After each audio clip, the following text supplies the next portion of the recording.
Estudo dos compostos inorgânicos, ácidos e bases, exercícios de sala, gente.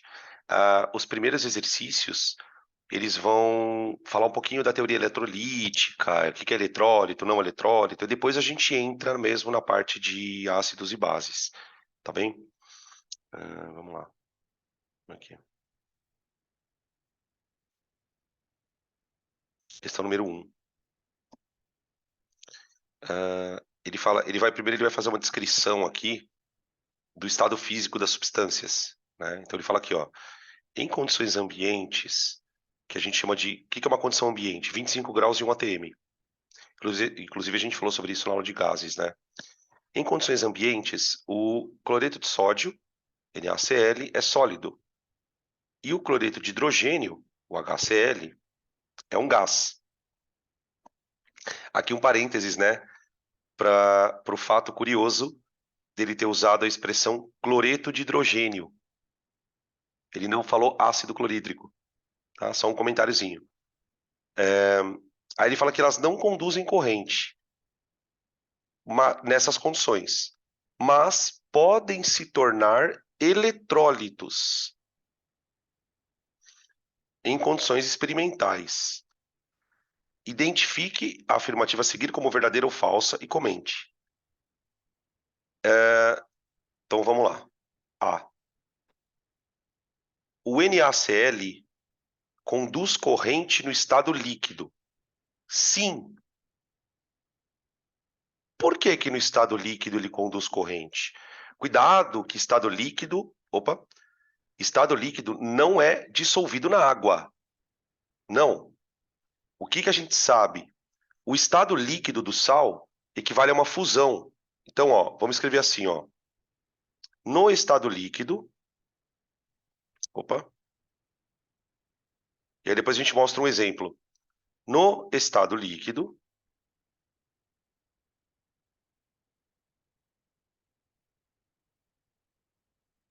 o NaCl encontra-se dissociado.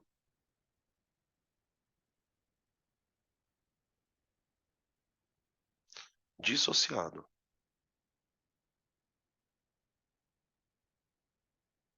Como é que você escreve isso, ó?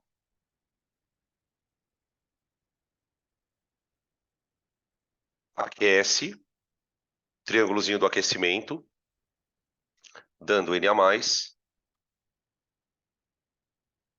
e Cl-. Acabou. Essa é a resposta. Então, é uma dissociação. Sem água, mas é uma dissociação. Item B. O HCl conduz mal a corrente elétrica no estado líquido. Isso é verdade. Porque, gente, o HCl é um gás. O que que eu tenho que fazer para transformar um gás em líquido? Abaixar a temperatura. Abaixar a temperatura. Só que na hora que eu abaixo a temperatura, você não está dissociando o composto. Você não está dissociando. Ó, fizeram um comentário aqui. Eu pensava que o NaCl só conduzia no estado aquoso. Não. Na aula de ligação iônica, a gente comentou um pouco sobre isso. Um composto iônico, ele pode conduzir no estado fundido, que seria no estado líquido, ou no estado aquoso. Nos dois casos acontece a condução. Tá? Só que o que diferencia um caso do outro é o que causou a separação. Né? Tipo, na fusão, o que separa é o calor. Quando você coloca em água, o que separa é a água, propriamente dita. Tá? Agora, o HCl é uma outra história, cara. O HCl, primeiro, ele não é iônico. Já começa daí. Composto iônico, mano, é o seguinte: você só consegue fazer ele virar eletrólito na água. Um composto que é covalente, perdão, falei errado. O sal, vou aproveitar a pergunta que fizeram aqui, ó. O sal é iônico. Gente, composto iônico, ele pode dissociar ou em água,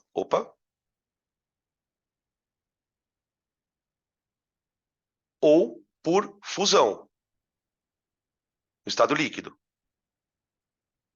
Agora, mano, composto molecular, que é o sal, o ácido, por exemplo, ele só vai conduzir por ionização. Então, como que eu poderia representar isso? Quando é que o ácido conduz corrente? Quando você pega ele, reage ele com água, a água vira H3O+, e o ácido vira Cl-. A gente repetiu essas equações várias vezes na aula de ácidos. Então, tipo, isso é diferente de dissociar. Porque percebe que na dissociação, a água não é fundamental. Tanto é que eu consigo fazer dissociação de outro jeito. Agora, para ácido não tem outra forma. Se você aquecer um ácido, não vai acontecer nada com ele. Ele não vai dissociar.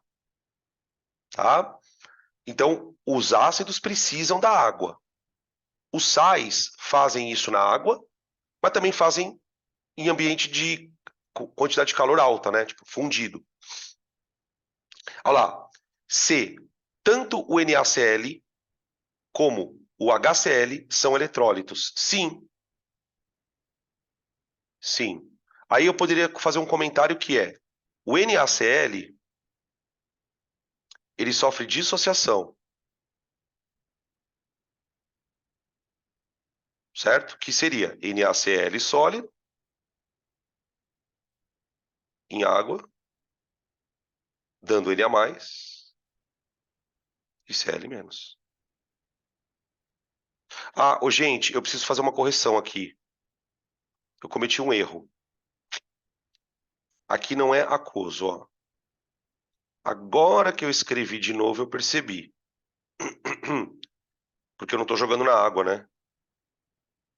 Ó. Deixa eu colocar aqui, tá muito feio isso aqui, peraí. Ficou bem porquinho. Vou colocar aqui embaixo. Ó. NaCl sólido, setinha, água. Aí vem Na+. Aqui eu ponho aquoso, né? Ó.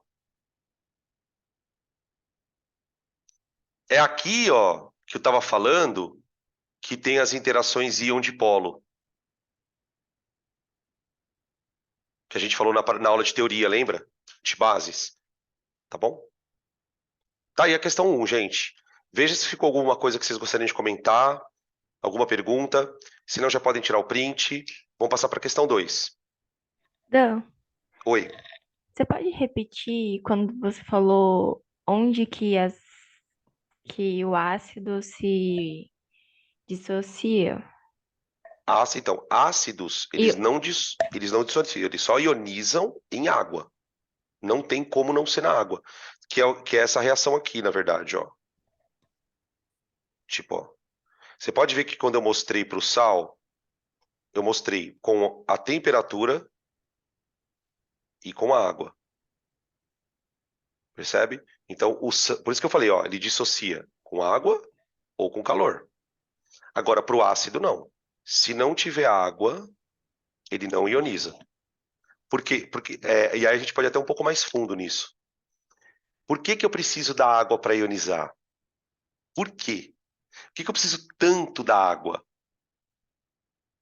Porque, na verdade, para o ácido perder o hidrogênio, a água tem que ganhar ele. Não sei se vocês lembram disso que a gente discutiu isso na aula, que o hidrogênio ele faz uma ligação dativa na água. Então, tipo, se não tiver água, não tem uma reação química. É outra pegada. É outra pegada. Que é o hidroxônio, exatamente. Ou hidrônio, hidroxônio. Tá? Por isso que estão perguntando aqui, a ionização é sempre com água? É sempre com água. Sempre tem água. Eu tô jogando uma coisa na água. Né? Então, assim, para nós, o que interessa é o que acontece na água, gente. É muito importante que depois dessa aula a gente entenda que água é vida. Quando eu fui falar de pH, o que eu falei para vocês de pH? Só vale calcular pH onde tem água.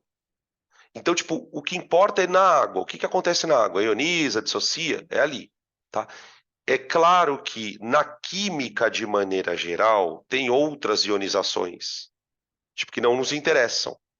Essas não. Aqui interessa pra gente a água, tá bem? 2.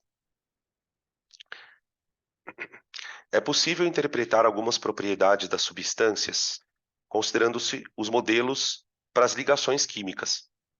Assim, a condutividade elétrica pode ser explicada pelo movimento de íons livres ou pelo movimento de elétrons livres.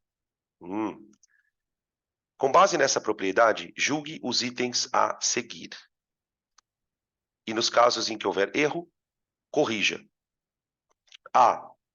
Algumas substâncias moleculares podem formar soluções iônicas quando colocadas em água. E aí? E aí? E aí? Verdade! Os ácidos, né, gente? Ô, gente, vai um comentário aí. Bom, essa frase é verdadeira,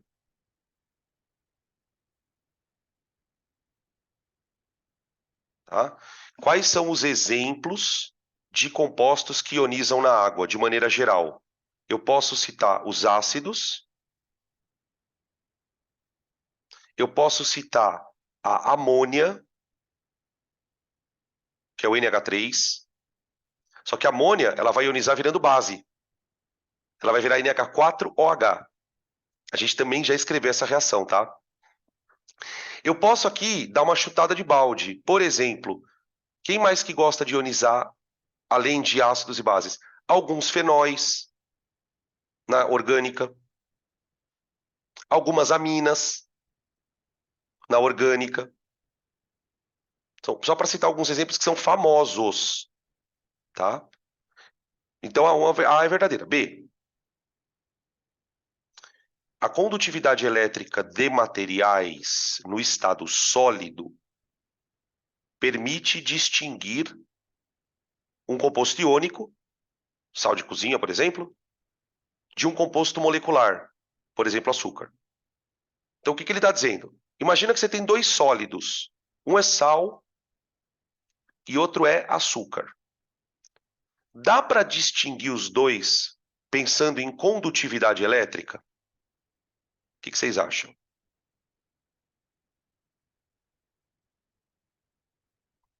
Falso. Sabe por que que não, gente? Composto sólido só tem um que conduz eletricidade, gente: metal. Nenhum sólido conduz eletricidade a não ser metal. E o grafite, a gente pode até colocar o grafite na parada. Agora, dissolvido é outra história. Exatamente, dá, só que dissolvido. Então, tá falsa essa frase. Por que que tá falsa? Ambos não conduzem eletricidade no estado sólido.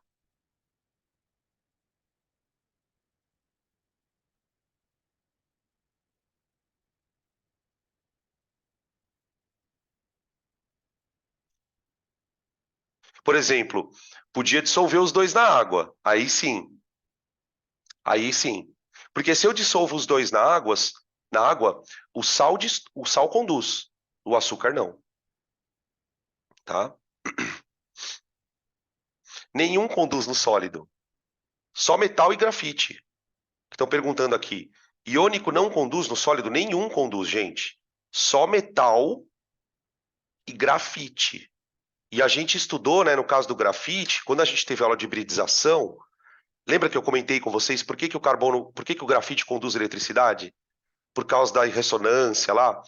Tipo, num sólido, quem conduz eletricidade não é íon, é elétron. É elétron. Entendeu? Tá? Ó, algumas substâncias moleculares podem formar soluções iônicas quando dissolvidas na água verdadeira. A condutividade elétrica de materiais no sólido permite distinguir um sólido iônico de um molecular. Não. C. A condutividade de corrente elétrica apresentada nas soluções aquosas é explicada pela presença de íons livres. Verdade. Aqui não tem nem o que falar, né? Verdade.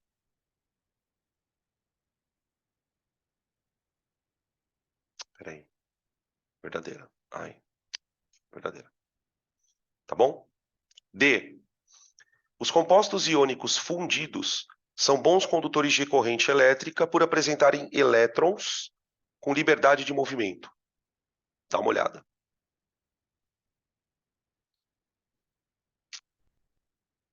O que vocês acham dessa frase? Ela tem um erro, hein? Quem conduz a energia elétrica não são elétrons, são íons. São íons. D. A condutividade elétrica. Ah, não, vamos colocar falso primeiro, né? Ó. Falso. A condutividade elétrica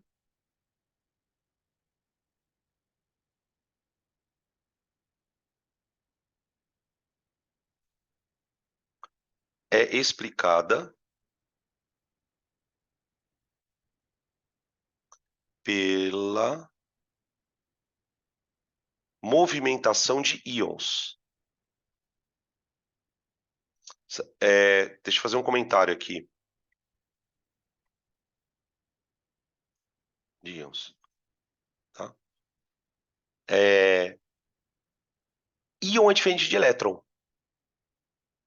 Por quê? Elétron é negativo. Quando eu falo que quem está conduzindo a corrente elétrica são íons, a gente está falando de cátions e ânions. Então eu tenho cátions positivos e ânions negativos. Tá? Gente, por que o composto tem que ser fundido? Porque ele tem que estar líquido. O que é um composto fundido? Ele passou por fusão. O composto que passa por fusão, ele está em que estado? Líquido. Por que tem que estar líquido? Porque os íons precisam estar livres. Tá bem? E os iônicos conduzem mal a corrente no sólido. Porque apesar de serem formados por íons, eles têm pouca liberdade de movimento translacional. Olha a palavra translacional aí de novo. Quem já assistiu a aula de estática sabe que essa palavra é um problema. Deu um problema na aula. Ô, gente, o que é translacional? O que é transladar?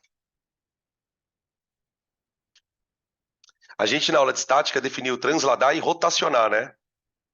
Quando ele fala em movimento translacional de íons, é o movimento para a direita, para a esquerda, para cima, para baixo. É os movimentos. Os movimentos. Sem ser o giro. Sem ser o giro. Porque giro é rotação. Tá? Então, de novo, a palavra translacional perseguindo a gente. Tá? É verdade isso, gente. Ó, os iônicos conduzem mal no sólido, porque apesar de terem íons, eles têm pouca liberdade, porque está no sólido, né? No sólido, os íons estão presos. Lembra da aula de ligação iônica que eu mostrei uma foto de uns cristais onde os íons ficam presos? Então, por que o composto iônico sólido não conduz corrente? Porque os íons estão presos.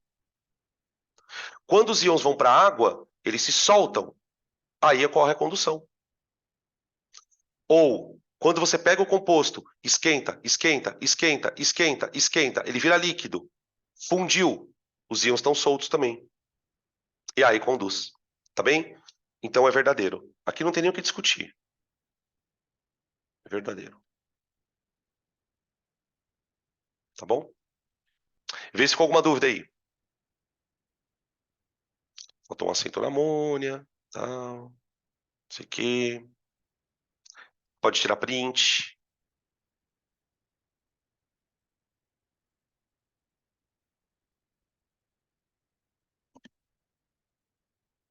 Três.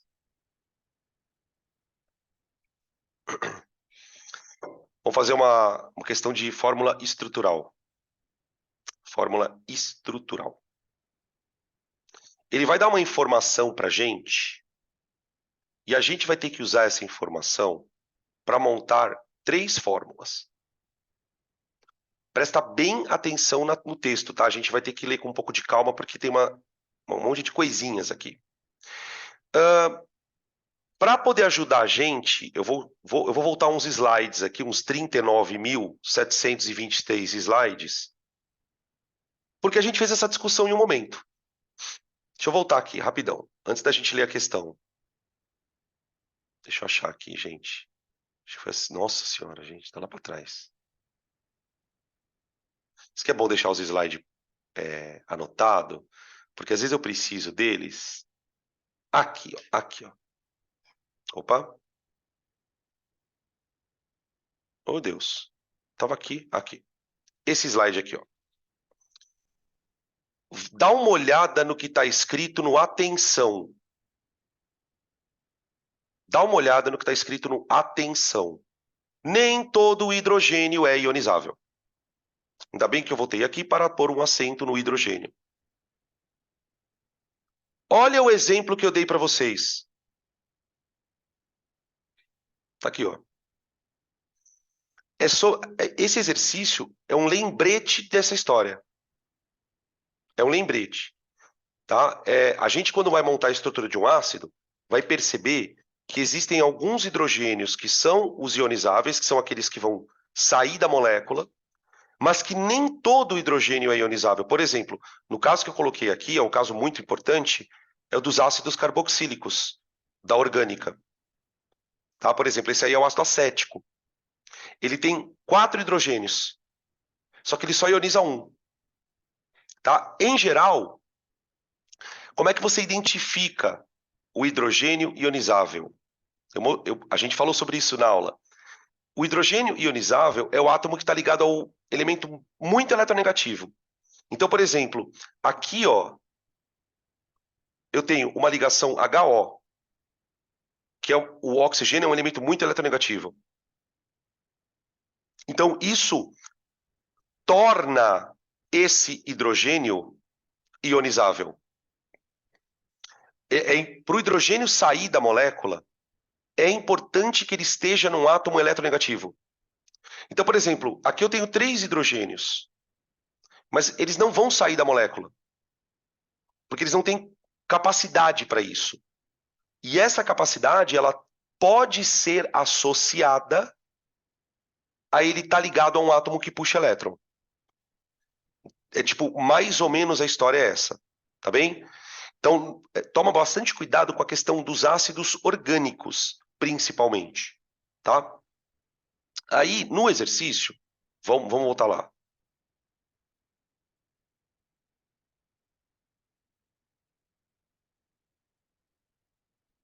Aqui, peraí. Uai, ai não. Vamos ler a informação aqui, ó. Deixa eu dar um zoom. Ó. Ele fala assim, nos oxiácidos, o que é um oxiácido, gente? É um ácido que tem oxigênio. Isso é um oxiácido. Nos oxiácidos, apenas os átomos de hidrogênio ligados aos oxigênios sofrem ionização. Então, isso é uma informação que ele está te dando. Ah, Danilo, eu tinha que saber isso? Cara, o aluno que tira 800 de natureza sabe. O aluno que tira 790, 790 e pouco, ele sabe. Entende o que eu estou querendo dizer? Ele é um nível de detalhamento que muitas vezes você fala, meu, não sei isso, mas é um repertório que você vai adquirindo. Mas o mais importante, eu diria, não é você saber isso, é por que isso? Por que o átomo está ligado ao oxigênio e ioniza? Por uma razão muito simples, gente. O hidrogênio não vai sair sem elétron. Ele não sai na forma de H+. Só que, mano, para ele sair sem o elétron, ele precisa estar ligado a um átomo que puxa elétron. Quando que um carbono vai puxar elétron de um oxigênio? Porque ele não é tão eletronegativo. Agora, se eu pego um oxigênio, por exemplo, Oxigênio, na hora que a ligação quebra, plá! Ele é tão eletronegativo que ele consegue ficar com o elétron.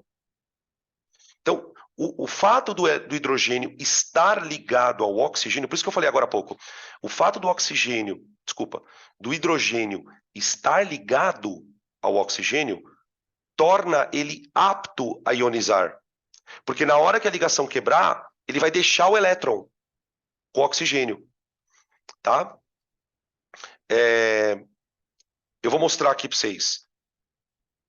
Bom, então ele dá essa dica. Aí olha o que ele fala.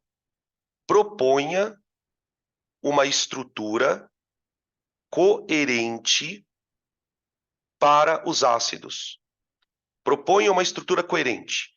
O que ele quer dizer com estrutura coerente? Uma estrutura que satisfaça esta frase. Uma estrutura que atenda, olha, nos oxiácidos os hidrogênios estão ligados aos oxigênios e ionizam. Ponto. Ele quer que eu monte 3 caras. O primeiro deles, vamos lá, é o ácido fosfórico.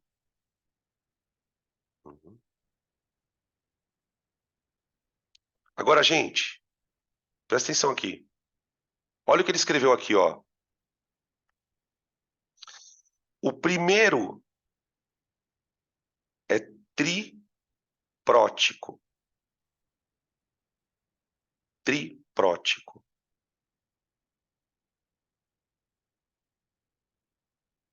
Significa que ele libera 3H+.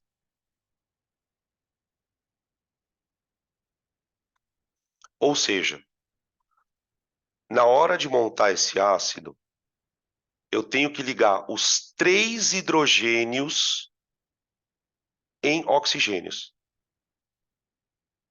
Os 3. Então, como é que eu vou montar essa estrutura? Eu vou começar com o elemento central. Né? A gente já discutiu isso na parte de ligação covalente, geometria. O elemento central é o fósforo. E aí, gente, o negócio é o seguinte. O fósforo, ele é da família 5A. Ele tem 3 elétrons desemparelhados e um par. Então, significa que ele pode fazer 3 covalentes que são obrigatórias, né? Obrigatórias. E ele pode fazer uma dativa, que é opcional. Então, na hora de montar o ácido, eu vou levar isso em consideração. Tá? Os oxigênios eu sei que fazem duas ligações, e o hidrogênio faz uma. Então, agora é montar. Então, eu vou pegar o fósforo e já vou fazer o seguinte, ó. OH. Eu já vou tratar de ligar o hidrogênio no O. Por quê? Porque ele é ionizável. Se ele é ionizável, ele tem que estar no O. O outro também. E o outro também. Pronto. Tá aqui. Beleza? Como tem mais um oxigênio para colocar na molécula, a gente vai fazer uma dativa. Não tem mais outra opção. Eu vou ter que fazer a dativa. Ó, com O. Pronto. Essa daí é a estrutura do ácido fosfórico. Tá? O segundo ácido, gente, é o fosforoso. Ó, é aqui que vai começar a situação. Fica ligado agora, hein? Agora que vai começar a parte esquisita. O ácido fosforoso, ele tem 3 hidrogênios. Tá vendo que ele tem 3 hidrogênios na fórmula? Só que olha o que está escrito na penúltima linha do exercício. Esse ácido fosforoso, ele é diprótico. Ele é diprótico.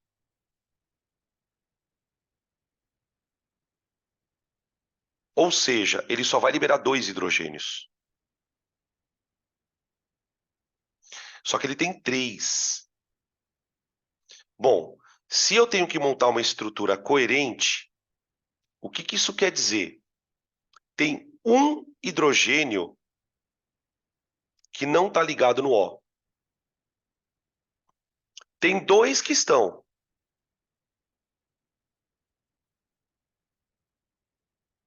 É diferente do ácido fosfórico, porque os três estavam ligados no O. Aqui não. Só que, sabe o que é foda nessa história, gente? Desculpa até o palavrão, que eu falei o palavrão aqui.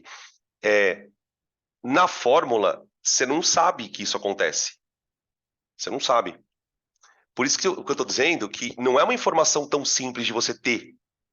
Para você chegar no nível de saber isso, cara, você já teve que ter desenhado estrutura. Tipo, é uma informação que, tipo, ela já está no fundo do negócio. Então pode ser que muitas vezes isso que eu estou te contando, você vai esquecer. Porque é tanta coisa na cabeça, não é uma coisa que seja tão importante de você saber agora, tá? Por quê? Porque é mais importante que você entenda a montagem de estrutura. E é o que eu falei, o que é importante nessa história? É você saber por que que nem todo hidrogênio é ionizável. Tipo, isso é importante. Então, ó, nesse caso, o que que eu vou fazer? Eu vou fazer o seguinte, eu vou ligar o fósforo já direto com H. Com H. Esse hidrogênio não ioniza. Justamente por quê? Porque ele está ligado a um átomo pouco eletronegativo. O fósforo não tem força para puxar o elétron na hora que a ligação estoura. Então não tem como ele ionizar. Agora, os outros dois, eu vou ligar. Então, ó, o fósforo ele pode fazer três. Ele já fez uma com o hidrogênio. Eu vou fazer uma aqui e outra aqui.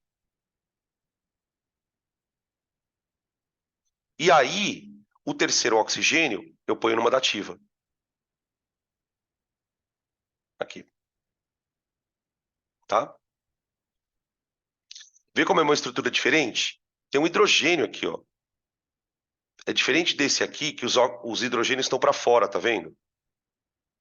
Tá? Então, o segundo é diprótico, que era o fosforoso. Né? Aí, o terceiro, gente, é o H3PO2. H3PO2. Opa. O H3PO2 é o hipofosforoso. Esse aqui, segundo ele fala ali, é monoprótico. Ele é monoprótico. Então ele vai liberar um H+ só. Mesmo ele tendo 3 na fórmula. Mesmo ele tendo 3 na fórmula. Então, tipo, eu vou fazer a mesma coisa. Se são 3 hidrogênios, mas só um ioniza, eu já vou tratar de colocar um fósforo aqui, colocar um hidrogênio aqui, colocar um outro hidrogênio aqui, que são aqueles que não ionizam. Tá bom? E aí, eu vou completar o que eu preciso. O fósforo ele tem que fazer 3. Então, a terceira ligação, ele faz com O e com H. Ó. Porque daí o oxigênio faz duas, ó, tá? Uma para cada lado. E a dativa, né? Vem aqui. Ó. Cara, é mó estranha essa estrutura. Com esses hidrogênios presos no fósforo. Tá? Por isso ele é um ácido que libera um H+. Tá bom? Beleza? Podem tirar print, gente.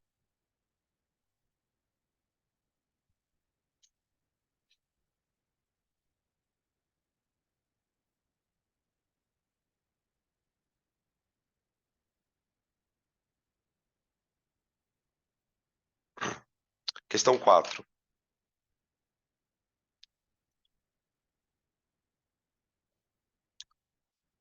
Isso aqui é uma pergunta que vai desencadear uma aula, tá, gente? Então, os próximos 20 minutos é uma aula. Porque é um assunto que a gente começa a tratar no momento errado. Quando a gente vai discutir isso, geralmente está faltando 4 semanas para o vestibular. E aí, tipo, a galera tá num estado que fica difícil aprender alguma coisa muito complicada.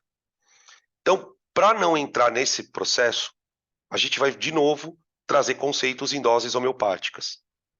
Então, isso aqui, se você procurar no material de cursinho, você vai encontrar na aula de equilíbrio iônico.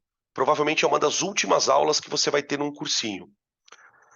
Só que a gente consegue explicar isso de maneira muito mais clara aqui. O que acontece? Quando a gente estudou lá Arrhenius, a gente falou do tal do grau de ionização. E aí lá a gente definiu que um ácido era forte quando o grau de ionização dele era alto, e que um ácido podia ser moderado e que um ácido podia ser fraco. E isso era medido por uma porcentagem de ionização.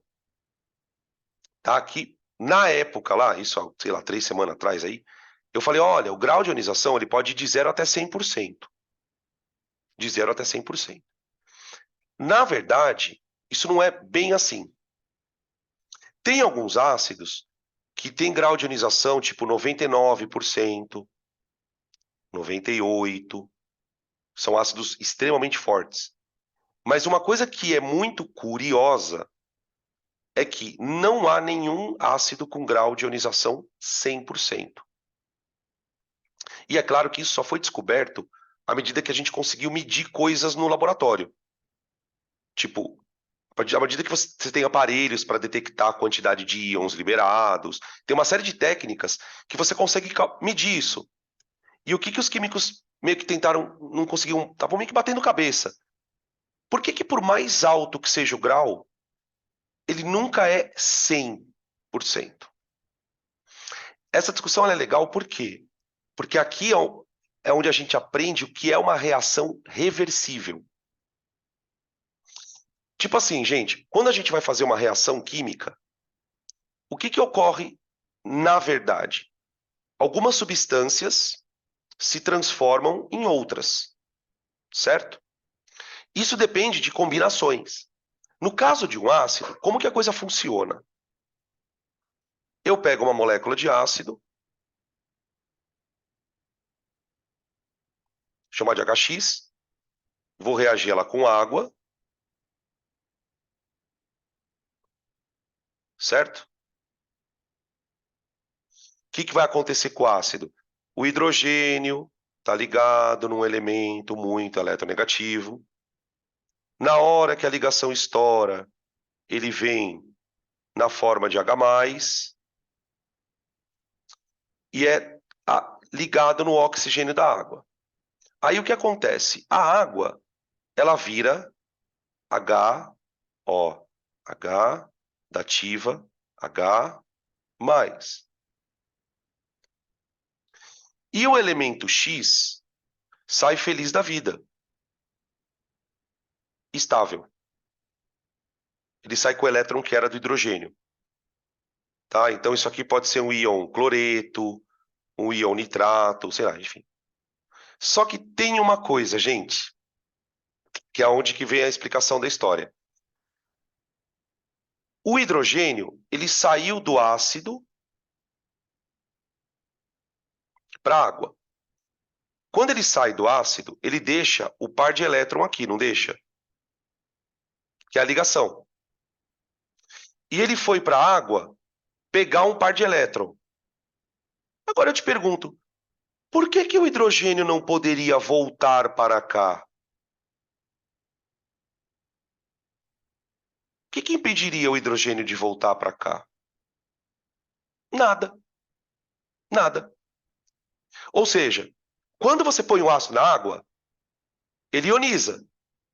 Mas na medida em que esses íons vão aparecendo lá dentro, eles podem se combinar e, ó, volta. Volta. E aí começa a acontecer uma coisa muito louca. Por quê? Os dois processos ficam acontecendo para sempre. Se você pudesse olhar lá dentro, você conseguiria ver moléculas de HCl de HX, ou HCl ou qualquer outra coisa, perdendo H+ para a água,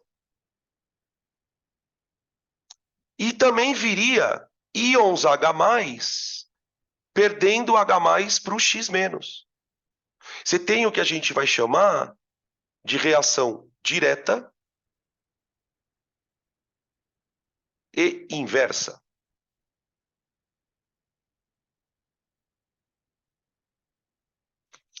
Se você já ouviu falar de teoria de Bronsted e Lowry, é sobre isso que a gente está falando aqui.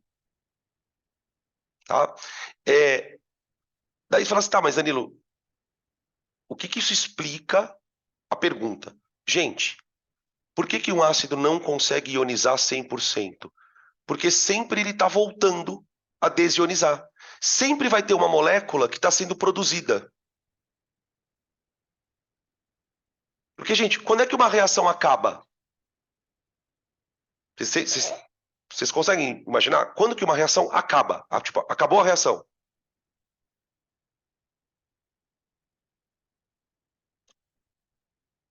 Hum? O que precisa acontecer para uma reação acabar? Todo substrato vira produto. Todo reagente vira produto. Só que, como que essa reação vai acabar se a todo momento tem novas moléculas de HX sendo produzidas?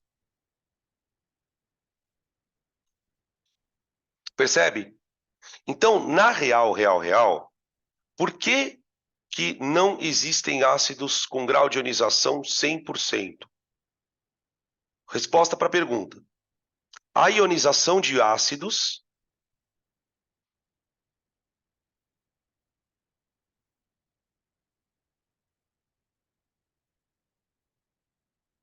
é um processo reversível.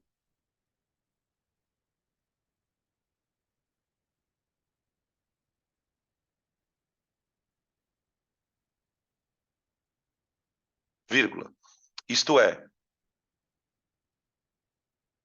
vírgula, tende a uma coexistência